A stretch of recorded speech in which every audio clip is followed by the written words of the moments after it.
And welcome to the legal talk segment of Udaipur Times. और आज हम बात करने वाले हैं एफआईआर के बारे में, और इसके बारे में हम जानकारी लेंगे उदयपुर के एक यंग और dynamic advocate mister Ravindra Singh हिरन से।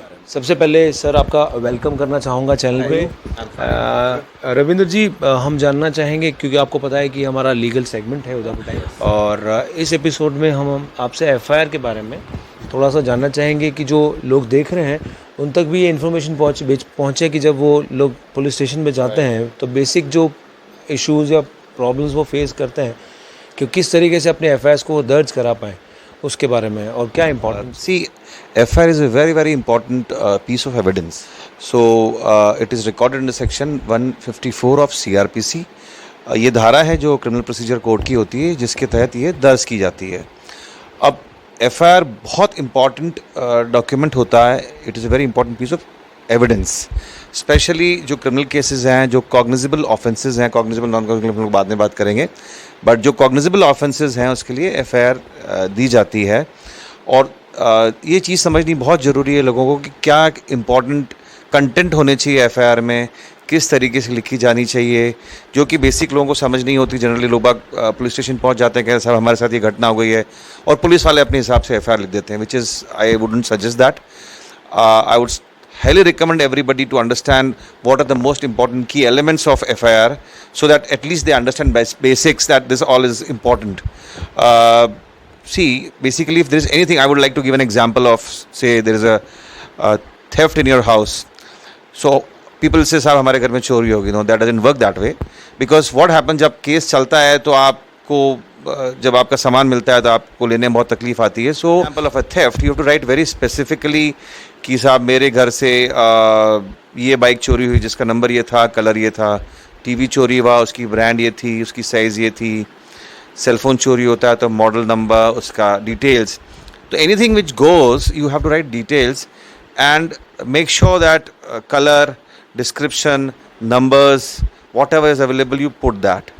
Similarly, if there is an offense in terms of, say for example, murder or a greater degree of offense, you have to understand one thing very clearly, that the description of weapon use, mode, the person's identity. Say for example, अगर मान लीजिए किसी के साथ आपका झगड़ा होता है, कोई मारपीट करता है, तो आप लिख देंगे साहब किसी अनजान व्यक्ति ने मारपीट की। That is not good, because you have to write the description की फला व्यक्ति था जिसकी हाइट ऐसी थी, बॉडी ऐसी थी, उसने चश्मा पहन रखा था या कोई टैटूज। फिजिकल डिस्क्रिप्शन बहुत इंपॉर्टेंट होता है। इसके अलावा जितना डिटेल में आप लिख सकें उस चीज़ को, वो बहुत ज़रूरी है। Plus, very important thing which you have to understand, if for any reason that there was a delay in the registering the FIR because you were away or you were scared or whatever, you have to explain the delay also. Because in terms when there is a trial going on in the court, you'll have to explain the delay. Exactly. Because if delay is not explained, then there is an issue. Means the incidents occurred on 10th of this month and we are registering the FIR on 20th. So it's a gap of 10 days. So why this happened? We have to explain it in the court also. See, I would suggest you shouldn't delay it more than 24 hours. Maximum should be just few hours is also on the higher side. You have to do it immediately. So it is basically first information report.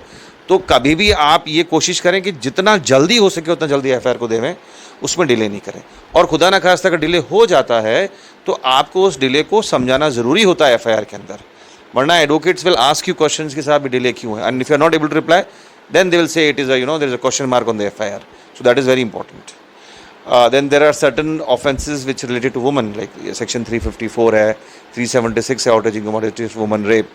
In that cases the information is registered by the lady. Yeah. So that is very important, which you have to understand. Plus when you are going to the police station, you have to make sure that the FIR is signed by the complainant. तो बहुत ज़रूरी होता है कि आप उसको sign करें, plus फिर आप उसका नंबर लें, तो ये इम्पोर्टेंट है। Many times it happens that the report has been given by the victim, but it is not been converted into FIR. What is that? Sometimes police is not so cooperative. At times where you feel कि यार police is not cooperating with me, and they do not, because of multiple issues in the country, or probably they are overloaded with the work. So you have various options available. The first option would be to go to the superintendent of office, yes, SP office, and give them your issues. Tell them, sir, this is the issue what we have faced, this is the FIR, and most of the time that issue is resolved because he's a senior officer, more responsible, and wherever the concerned police station is there, he will forward that letter and then you can follow up.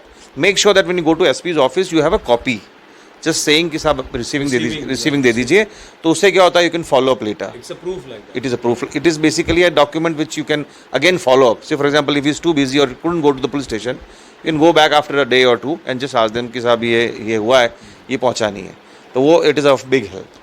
Sir जैसा कि आप बता रहे हैं कि पहले जो बंदा है वो पहले पुलिस स्टेशन जाए, पुलिस स्टेशन में अगर कोई सुनवाई नहीं होती है तो फिर वो एसपी ऑफिस जाए, अगर वहाँ से भी आदेश होने के बाद दोनों ही सूरतों में अगर उसकी सुनवाई नहीं होती है तो फिर थर्ड रेमेडी उसके पास क्या रह जाती है?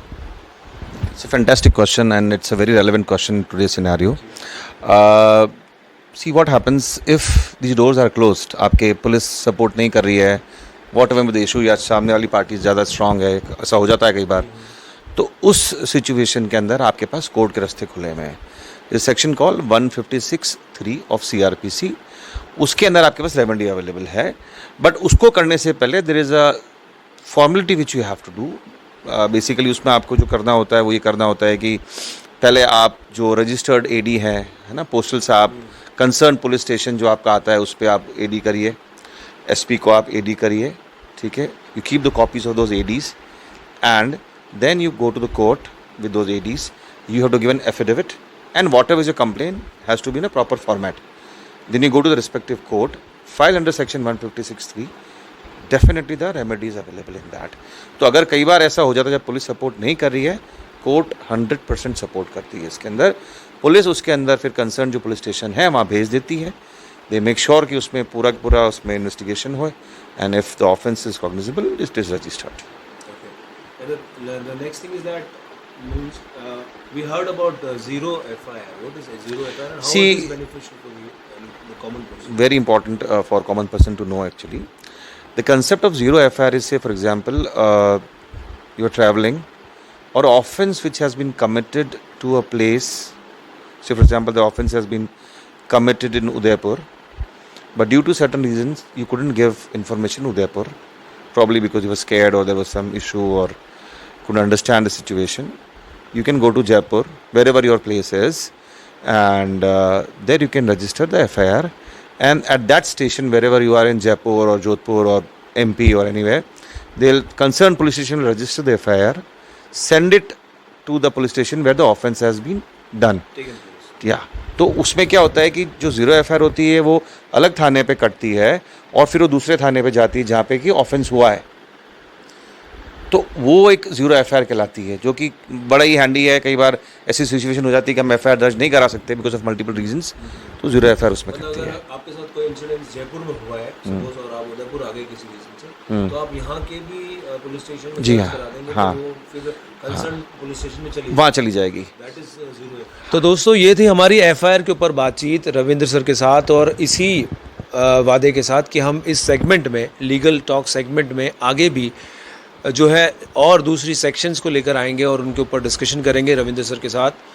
अभी फ़िलहाल के लिए आपसे मैं अलविदा कहना चाहूँगा.